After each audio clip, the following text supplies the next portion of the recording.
Well, hello and good afternoon to you, my viewers and listeners, wherever you are. It is the Jamaica Mix, and today we want to do a little discussion on a couple of issues with respect to elections. We're in an election mode here in in South Florida, and in another couple of weeks. In fact, on the 11th of March, there is back in Jamaica, we would call it a by-election. But here, it's an election for seat 4 on the Miramar City Commission. And so in a little bit, we're going to be joined we're going to be presenting an interview that I did with one of the candidates, Eddy Edwards, who's vying for the commission seat. Having said that, though, we are also in election year back in Jamaica. It is general elections are scheduled in Jamaica for some time. I think it's September is the deadline date. The watchers seem to be of the view that this is we probably will have a much earlier election, and the stakes are high. We have seen what has transpired right here in America with respect to the current administration and how that has started to peter out in the as far as the whole political process here in America is concerned. It's elections have choices, and clearly, the choices having been made, you're gonna have to live with them, at least for the period that the winning candidate will occupy the office for. And so, we want to have some discussions on that. But let's get to that interview with Eddy Edwards, where he outlines his program for seat 4 on the Miramar City Commission, should he be elected. Let's hear from Eddy Edwards. Here we go. I still have to get accustomed to Carson because I've known Eddy for the better part of over 20 years. And is Eddy, we always think. So not to, and of course, this is official purposes. So we're going to give Eddy all due tactile respect. Eddy, how are you? I am doing well, Richard. Thanks for having me. Thanks for this opportunity. As you know, I'm running for office in the city of Miramar, and it's been just pounding the pavement, going door to door, meeting the residents, having discussion. And I mean, the thing about it is, my routine usually is I run in the mornings and get some exercise in. Well, for the last couple of weeks, I've stopped running in the morning and I'm walking now in the evening, going door to door, although I'm running for office. I couldn't put it any better. But Eddy, you are not running thing on a daily basis. It got people like myself up off the couch and out there as well. So, leading by example. Well, Eddy, listen, I lift my hat to any person, anywhere, who choose to get out there, put themselves in the political arena to represent their constituents. And, from all of us here at Yard Media, want to just give you a big props in terms of that heavy decision. And so I have a couple of questions here that, I'm pretty sure our listeners will want us to throw at you just to get a feel. But first of all, how did this vacancy in the seat? I think it's seat 4. Is it correct? Correct. Seat Yeah. 4 So did was filled by Vice Mayor Alexandra Davis. She won in November, actually from August in the primaries. She won the seat to the county commission unopposed. So she walked right into a seat in November and vacated the city seat. So that seat is now open. Great, great. Well, we know Commissioner Davis has been a stalwart in the city of Miramar. And when I got wind of your decision to put your hat in the ring, I, see you as a stalwart, certainly in the entire South Florida area. And I think this has been a good move. Well, I have a couple of questions that I want to throw at you now, Eddie. But first and foremost, your vision. What inspired you to run for the commissioner seat, and what is if I would ask your vision for the city of Miramar, and in particular seat 4? What is that vision? Okay, so let me start with what inspired me to run. But before I give you that answer, I want to just lay a little background, going back as far as 2001, where I was the campaign manager for Fitzroy Salesman, who won that election in the city of Miramar and was the first Jamaican elected in Miramar. And that was the result of, I was a businessman in Miramar, operating Stinger's nightclub with my partners. And at the time, the Miramar Commission didn't look like us, and we were getting a lot of pushback from the city. And I realized then for us to make some headway, we had to have a political say. I've always been one that believes in representation, and even before that, while being on the radio, hosting my radio program, we would encourage folks to register to vote. Folks were living here 15 years with a green card and didn't have a say in the politics. And so together with Marlon Hill, people like Delia Walker Huntington, the Caribbean Bar Association, we had several citizenship drives, just urging and encouraging folks to become citizens. And then, that led to a strong Jamaican voting population. And in the city of Miramar, a number of Jamaicans moved to Miramar. And so we had a very strong Jamaican population that, as a result of one, we got Fitzroy Salesman there, and strategically, we got in, we needed 3 votes. We got in Winston Barnes and George Pedler at the same time in 2003. And that also created history as the first city in America with a Jamaican majority city council. So I've been in the background working. So the only reason why I wasn't one of those candidates is because I didn't live in Miramar at the time. And so, I was very supportive, very active in the politics in Miramar, and helped shaping the commission to what it is today. And as such, when the opportunity, I moved to Miramar 6 years ago. I have had a business in Miramar for over 30 years, been active in Miramar for over 30 years. I moved to Miramar 6 years ago, still working with the commission. And so when Vice Mayor Davis vacated the seat, I discussed it with my wife, Bridget, got the green light from her, and then decided, well, I could run.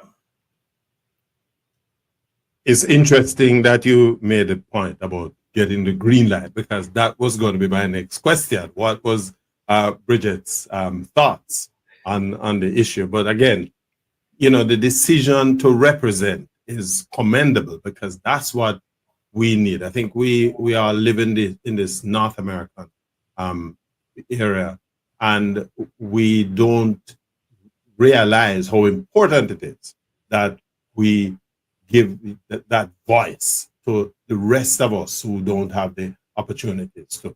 But in terms of the priorities, Eddie, what would you say are your top priorities for Miramar, and how do you plan to to Okay, so address it? there are a couple of priorities, and you have one. Currently, we have a housing shortage first and foremost, and as a result, we have high housing prices. So affordable housing is something that we need to bring to Miramar. The other term they use is workforce housing, and I think I would work with developers. And the thing about it is, I can't say I, because the way the commission functions, you need 3 votes to move any item, and I will have to collaborate with my colleagues once I'm elected to begin to work on how we can bring workforce housing. I must say, currently there are efforts underway. We just broke ground on some housing over on the east side that are workforce housing. And one of the things I love about that, it's home ownership, because rental units, are good, but when you offer families an opportunity to own homes and then begin to build wealth, generational wealth within a family, I think that's the better choice. So yes, rental units are good, but we need to ensure that we have homeowners and opportunities for families to own homes in Miramar. The other area that I want to focus on is the young people. Young folks are the future, and we need to invest. And so I want to see where we can get some resources and how we can increase the resources to have after school programs and various programs for young people. One of the biggest priorities I am going to work on is engaging with the community. Far too often, when I was sitting on the planning and zoning board, there were meetings that were called, notices went out, for zoning meetings in terms of this is going to happen, this builder plans to build something, and we need to create that situation. We need to create the notices go out that this is a plan that the city wants, and they want feedback from residents, and there very hardly any of the residents came to those meetings. And I think we need to engage residents more. We need more communication between residents and the commission and the city, so that we get a better feel of what the residents. Far too often, they don't show up at these meetings, and then when the decisions are made, then you get that knee-jerk reaction. They all come out. I think we need to ensure that we have a better line of communication.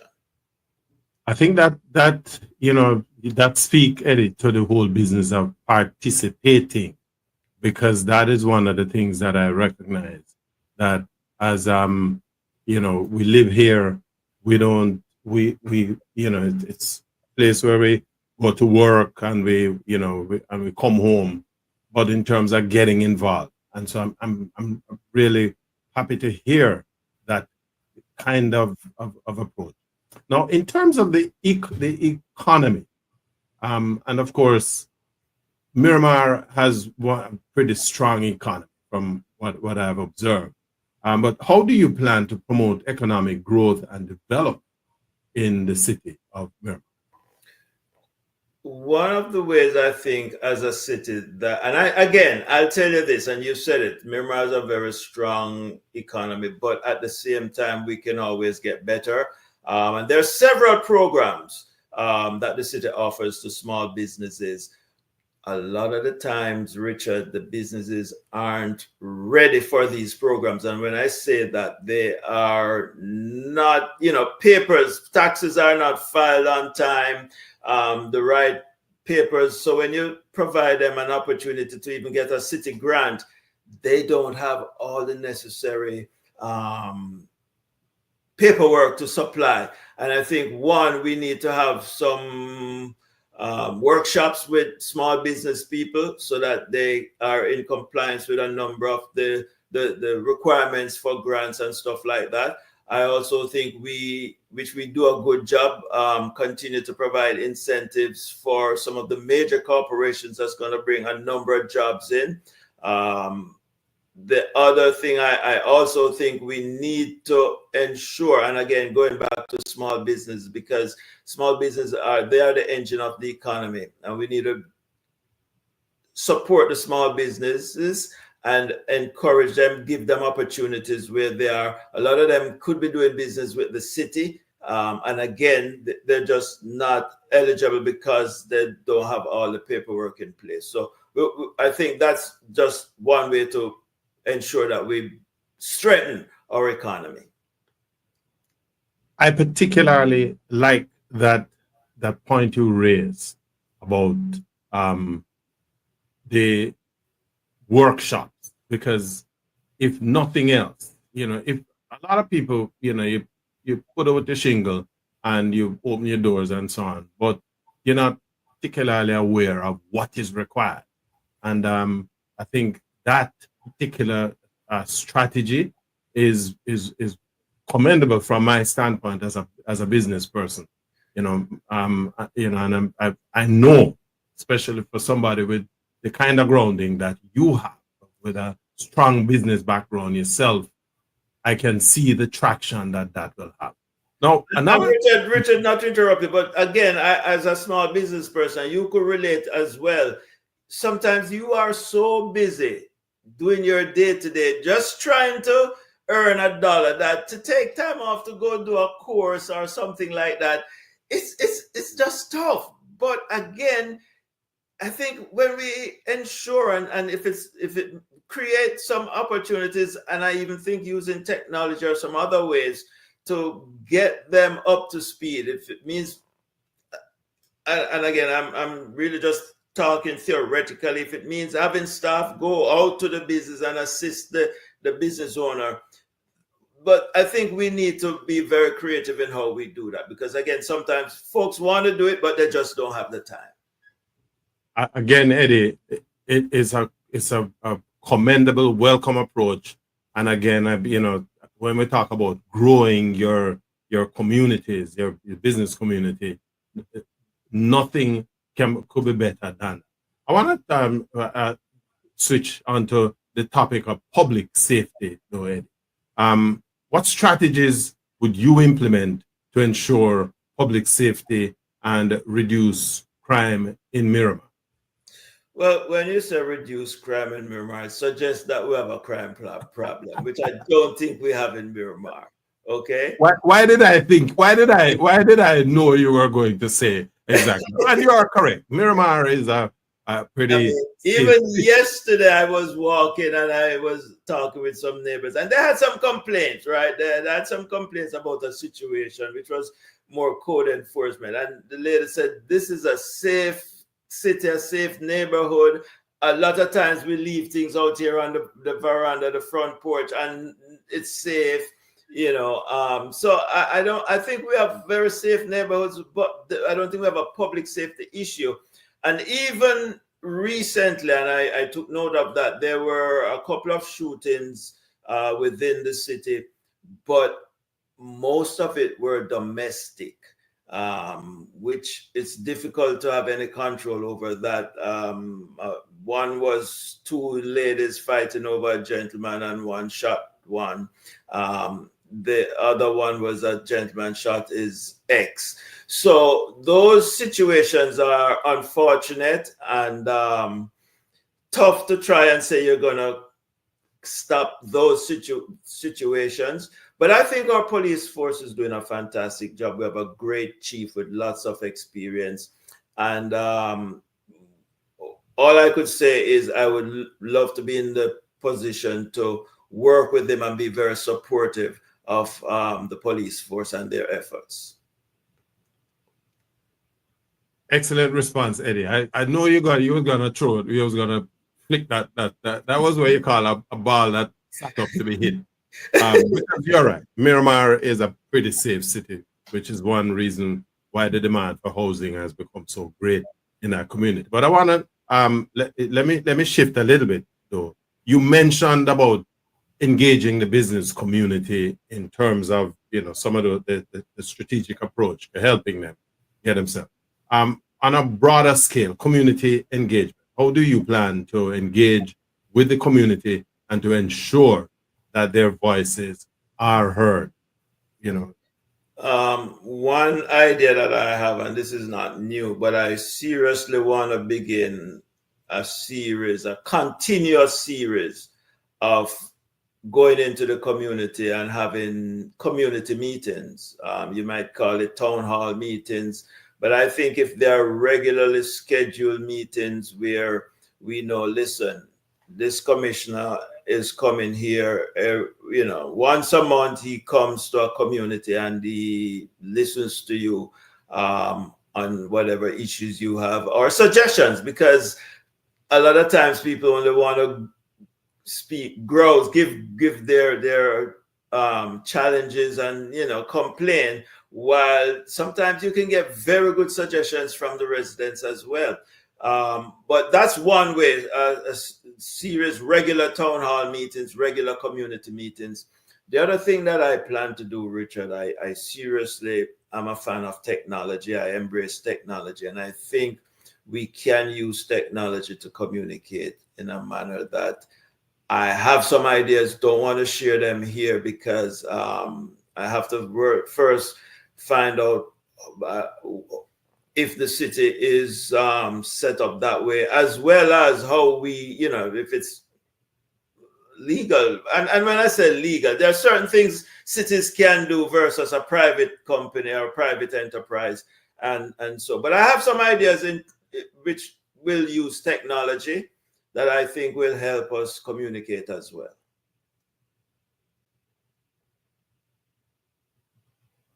Not a critical area, Eddie, again. And, I know the regulations, as you say, you want to make sure the legality. Because one thing with ideas, when there's another thing with the practicality of implementing those ideas. And especially since you're not working in isolation.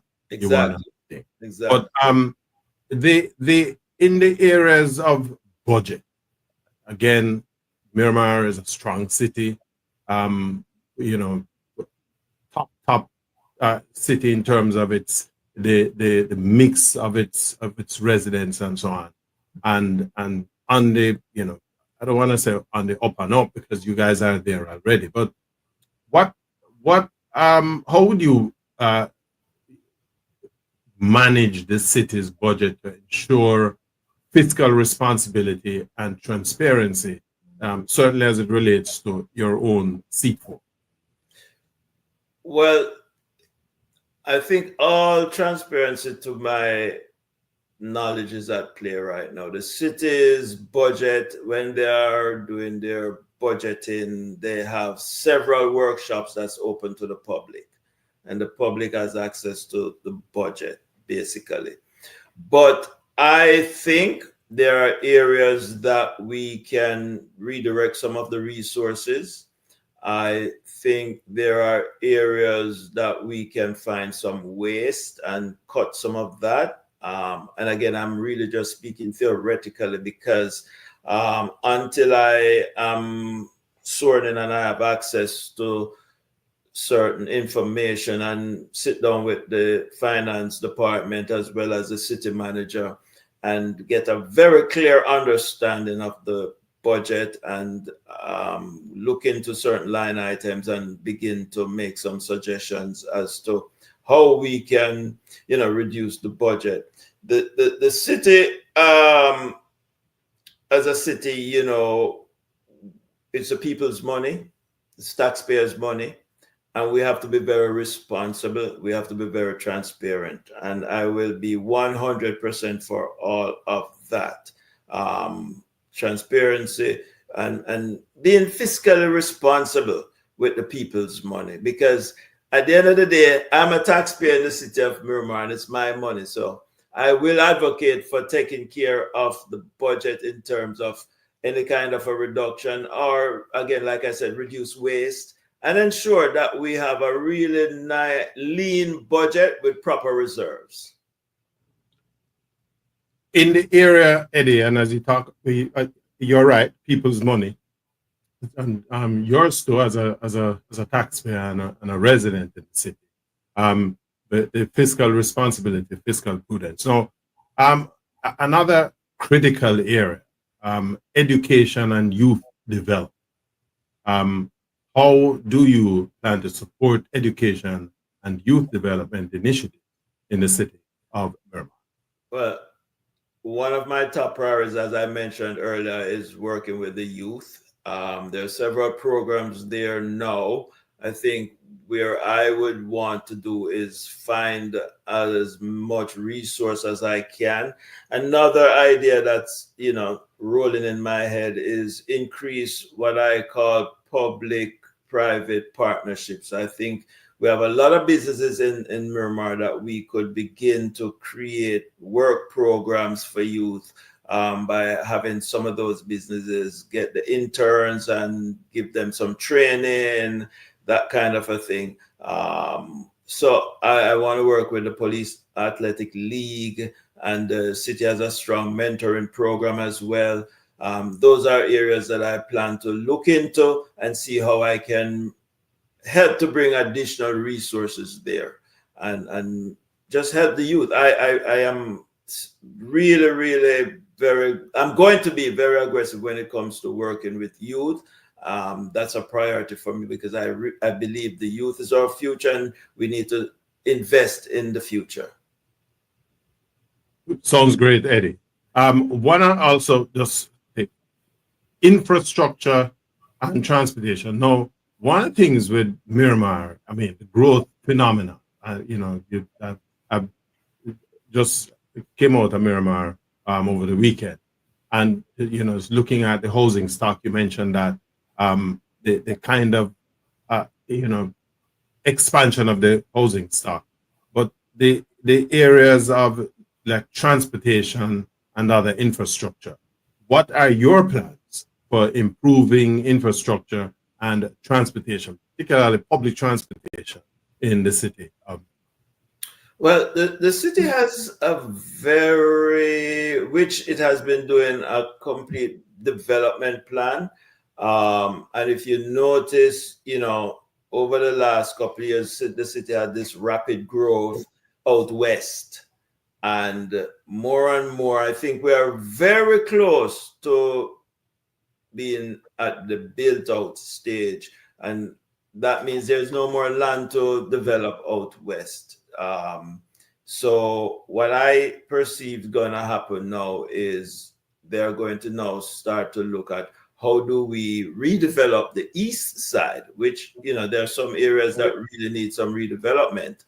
What I don't want, though, is to displace some of those businesses that has been there for years, and then they get their rent hiked up or they get pushed out, that kind of a thing. So we have to find ways to redevelop the east side.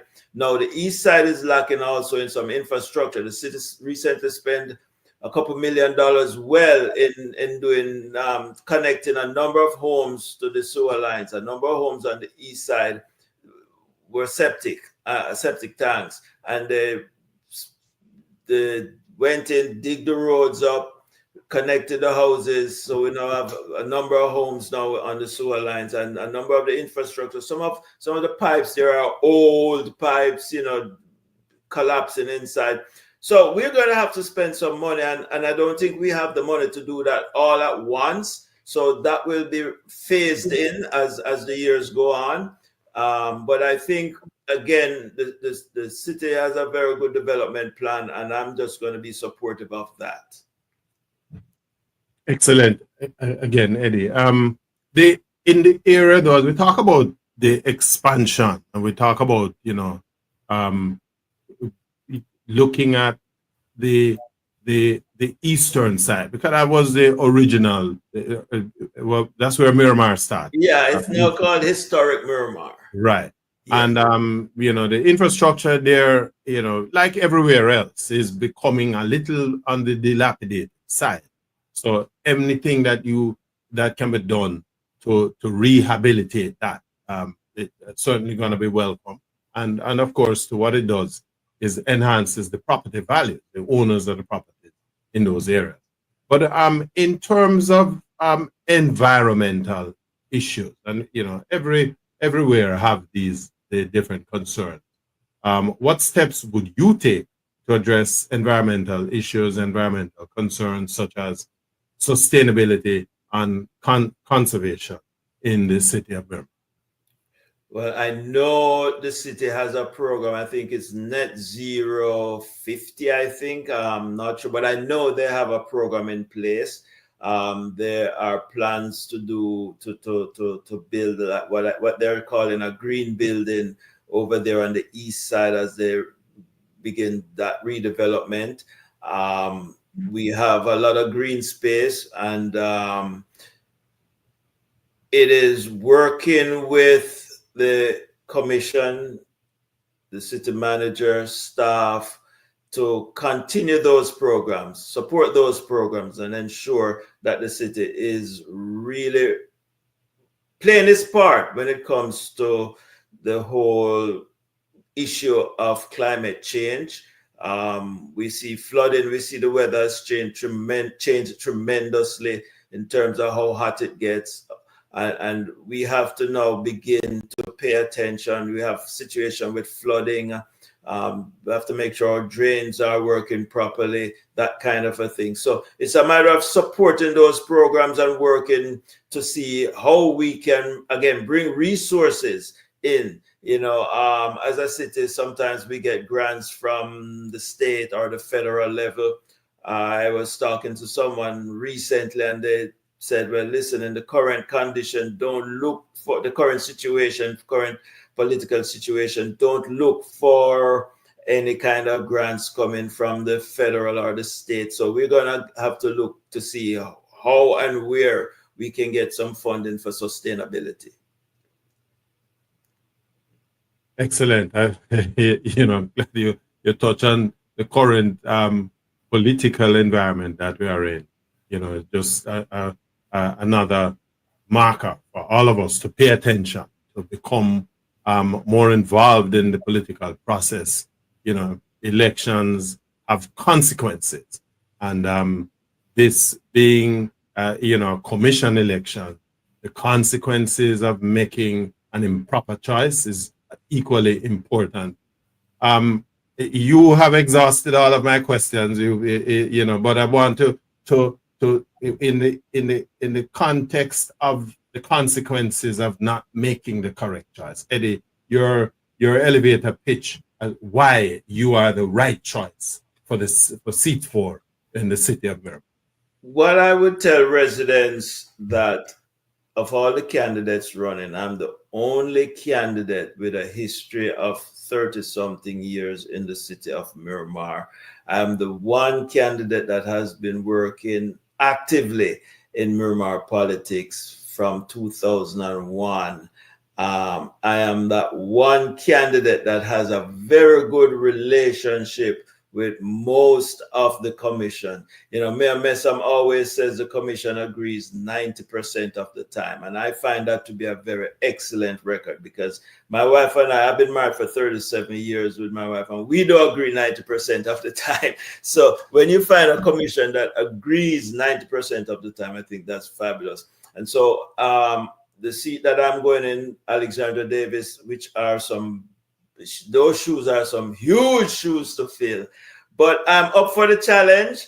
I am one that my history and record of service to the community speaks for itself, and I certainly would love to be able to be the voice of the people, the residents of Miramar, on the City Commission come March 11th.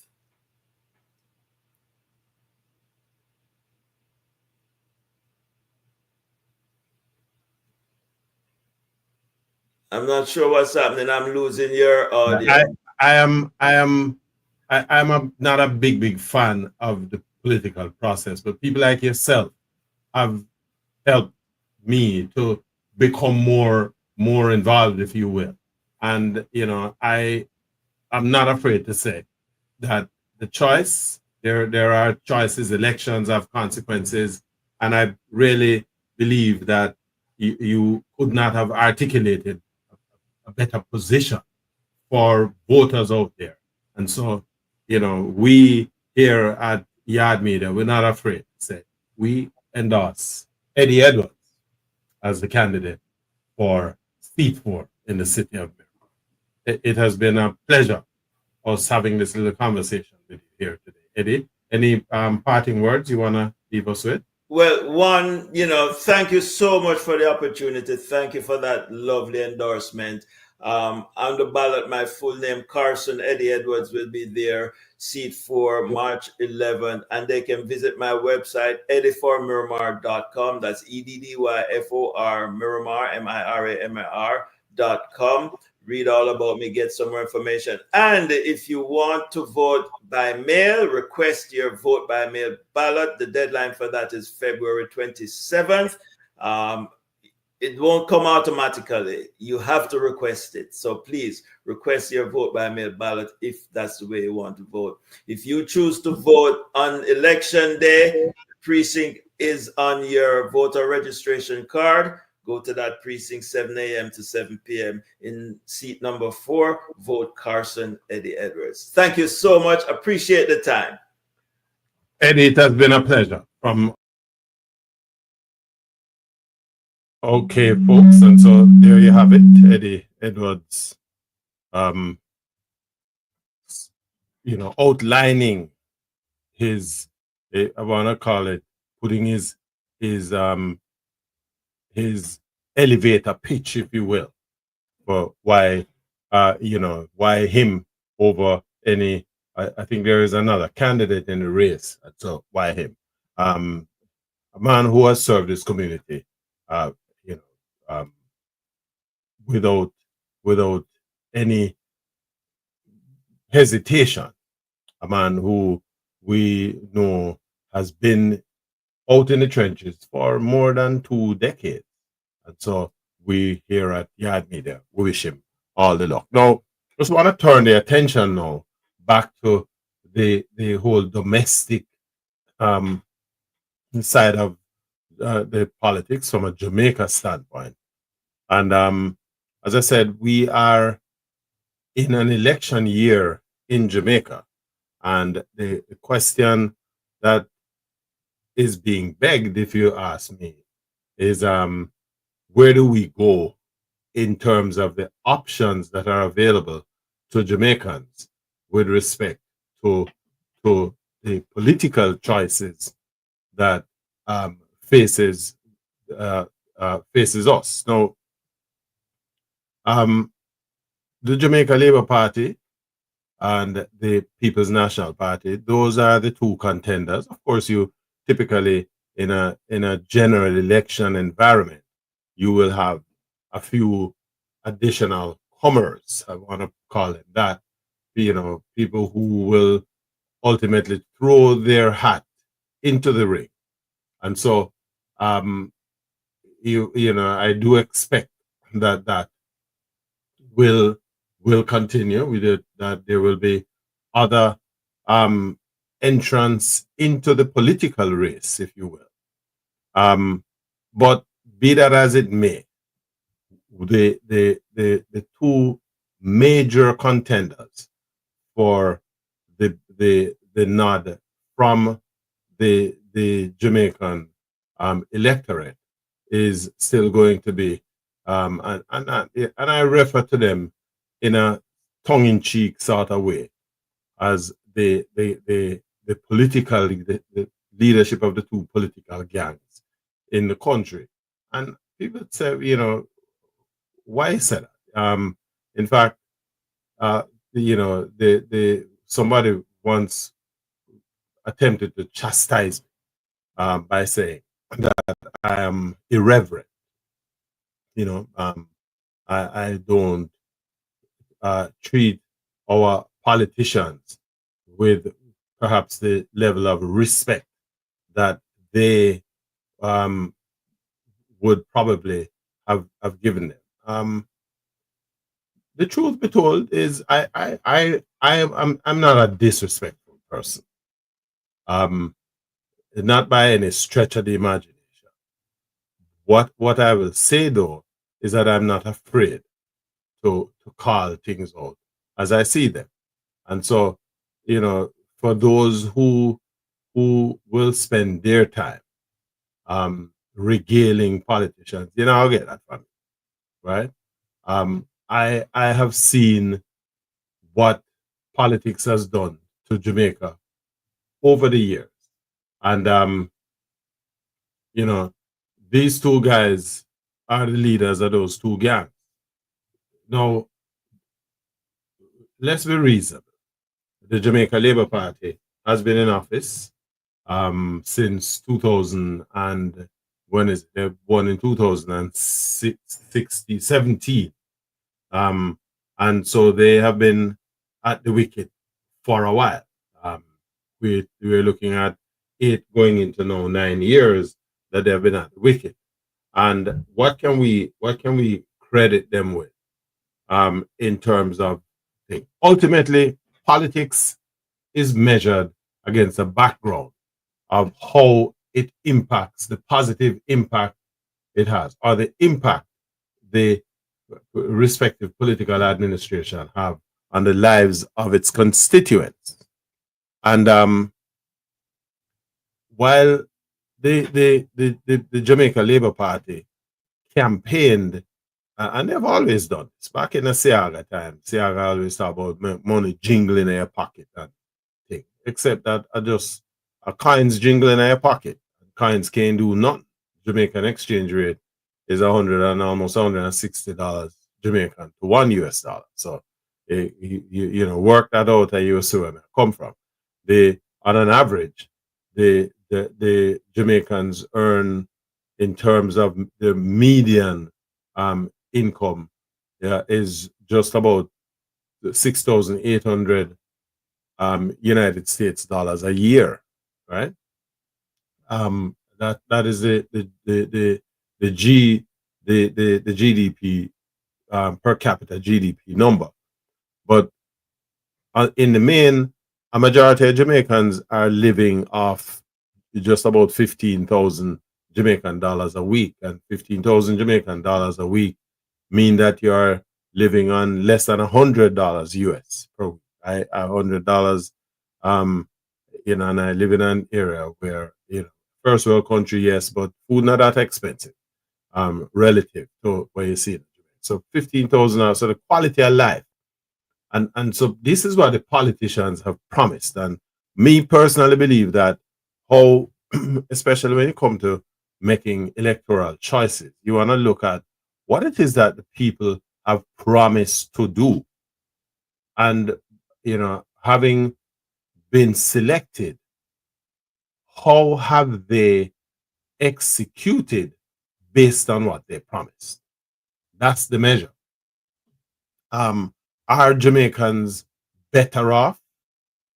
And these are the questions that you really need these are the questions that needs to be fielded by both candidates. Now, of course, only the government, the governing party, has the responsibility for delivery, because they are the ones who are on the thing. The opposition, the measure of their role as an opposition is the manner in which they have conducted their affairs while in opposition, and their ability to convince the electorate that, all other things being equal, they would be a fair choice as a government in waiting, that as an administration in waiting, they have executed in that role well enough to convince the electorate that you know, these guys can do the job.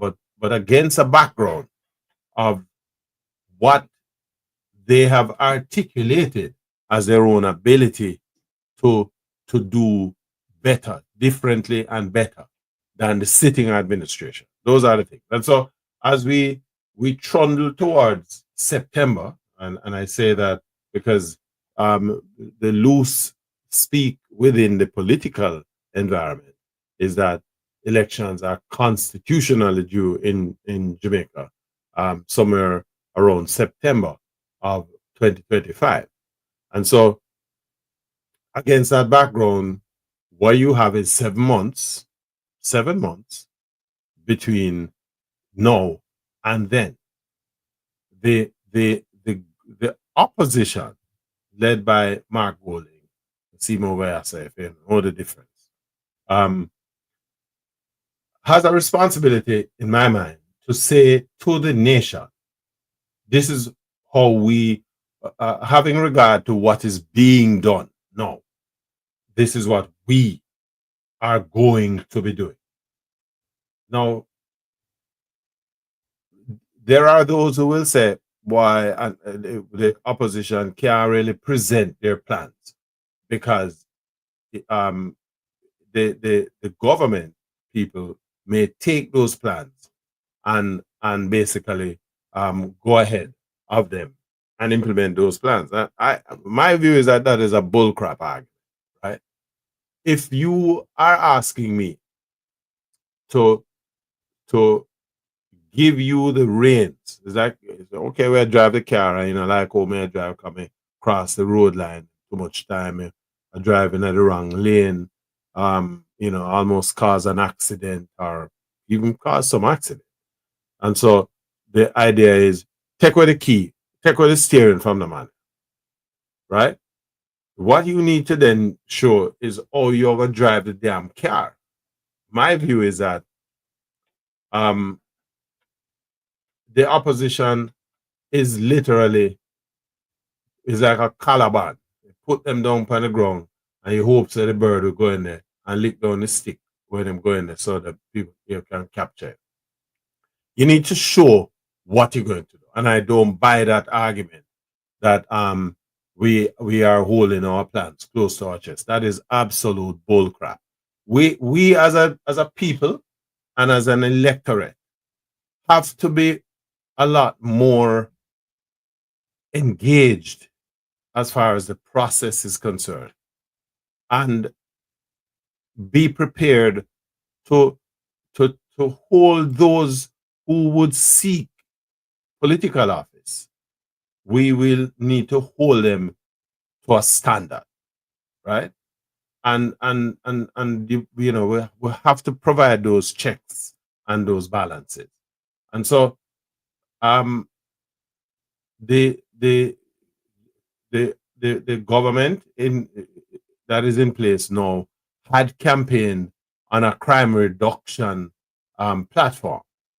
How have they done versus the promises that they made? Last year we saw a reduction in murders of maybe about 180 people less died last year versus the previous year, and even more when compared with the year before that. So, but that is not enough to present to the population because a year is not a trend. 1 or 2 years doesn't make your numbers a trend. A trend runs over at a minimum 5 years. And so the question that you have to ask yourself is, what strategies are in place or have been put in place that will see to a southern turn and a hard turn south in those numbers? I mean, I'm not just talking about murders, right? We talk about all other forms of criminal activity. We seem to believe that your best approach to addressing criminality is to give the police bigger guns, engage more policing. We'll put soldiers out on the road. Soldiers are not police. They're not trained with crime fighting and law and order maintenance. If it is a case where we need more police, let's put them out there. But what we're doing is we are buffeting one side of the equation without treating the other side of the equation. There is law enforcement is activated when the law enforcement officers interact with the citizenry to attend to those breaks that would result in crime and violence, right? And so what is happening on the other side with respect to the citizens? How are their conditions being improved to think? Because my view is if you want to change the behavior of people, you need to change the circumstances of their existence. If you're not doing that, all we're really doing is dancing, trying to dance between the raindrops. Because unless you change the circumstances that that people live under that provide for these levels of criminality, then you're really not doing anything, right?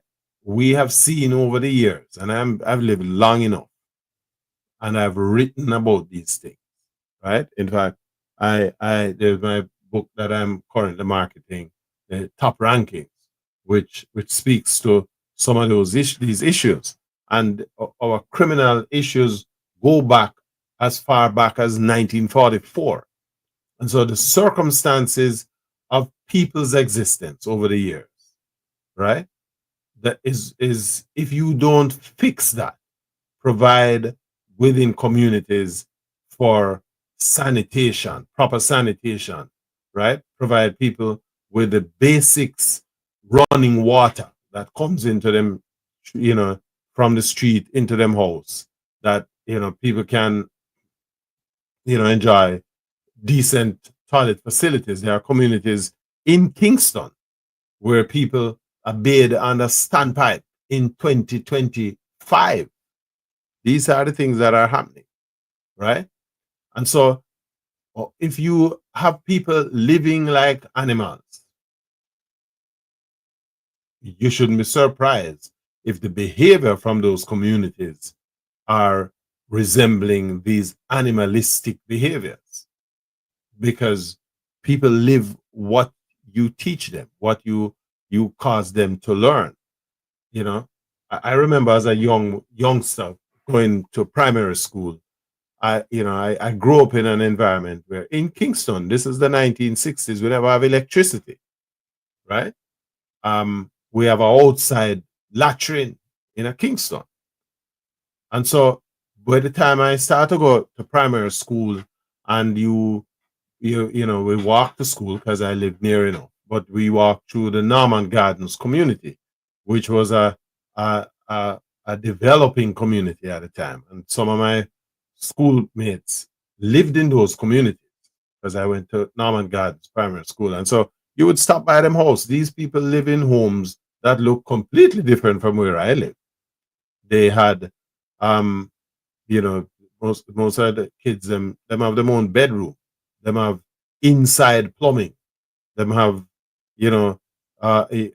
just the general condition is in which they live made you realize that there is something better that you can aspire to, and that is the milk that drives human beings, right? The flame that burns within them, aspirational flame, and so the purpose of government, which comes the political administration that comes out of an election, is to provide the opportunities, right?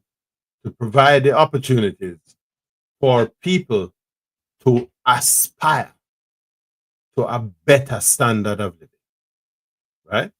And so this is the challenge that we should hold up to these who seek to be political representatives. Down in Jamaica, to the politician behave like them a god.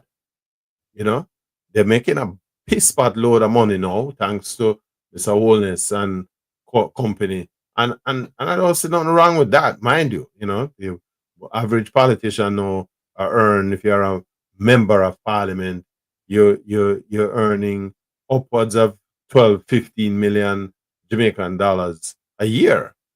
Far cry from the 3 and 4 million that I'm used to think. So I don't have a problem with politicians being paid properly, right? Or paid a wage that is commensurate with the positions that they hold and the responsibilities. Except that then once you accept those responsibilities, you have a responsibility to deliver them. And so on the other side, those who would seek to unseat those who are seated, must provide to the people who we are asking to help to come together to unseat those who are already seated. These people need to present to the nation a blueprint that says this is how we are going to make your life better, right? And more importantly, we need to hold them to it. We need to. As a friend of mine on my Facebook page made a point early on today where he says he remembers seeing girls skipping rope at elementary school, and one of the lines repeated was, "When I run out, you run in." And that is probably, according to him, what we have within our political parties at this time. It's a democracy, and you are absolutely correct. This was Mr. Tapper who was responding to a post that I made on my Facebook page, and you're right. We live in a democracy. We, though, have a responsibility to demand from those who would seek to represent us that they live up to the promises that they are made, and if they demonstrate that an incapacity to fulfill those promises, move them out, and we keep doing that until thing. There's another instance too, because you have politicians who represent communities. For example, I mean, you can call name because we're not thing. Port Royal and East Kingston and Port Royal. Philip Palwell on the PNP side has been the MP there from The Devil Was a Boy. From Port Royal was the town of Henry Morgan, and him was the governor of Port Royal. I mean, I exaggerate, but the point is, Palwell has been the MP for more than 30 years, as far as I can remember. Right? And the question that what one should ask is, what have you done for Port Royal? For years the place had problems with potable drinking water. The housing stock is in a crisis. In fact, Port Royal is a historical city as from a heritage standpoint. And you have been a member of parliament in an era like that, with that kind of infrastructure, yet you have done nothing as a member of parliament to raise that up so we can create the kind of infrastructure that will bring tourism in, that at least will improve the economic opportunities within the town of Port Royal. Nothing, right? Absolutely nothing. There used to be a ferry that sailed from Kingston, downtown Kingston there, across the Port Royal. I'm not even sure that is operating. But these are the things where we think. So if each parliamentarian who is responsible for a political community is seeing to the provision of the economic opportunities, social and economic opportunities for the people of your community, these little towns and districts, the collective of them all and their successes contributes to the success of the country overall. But how politics work, in my observation, is that it is about self. It's about themselves. That's what these politicians do. And so I'm urging Jamaicans, as we head towards the electoral silly season, the first thing we need to do is that people need to get up off of them backside and vote here and vote, right? And we need to then hold these members of parliament. We have to change the thinking, hold them accountable, right? It's not sufficient that you come and make a bag of promises, and then when the ink dry upon the ballot paper and thing, you forget about it, and it's until 4 years time when we start campaign again, then you turn. Nobody will see you during all of the intervening years. We need to do better. right? That's about what I have for today. We're just going to invite you to join us tomorrow for Sunday Scoops.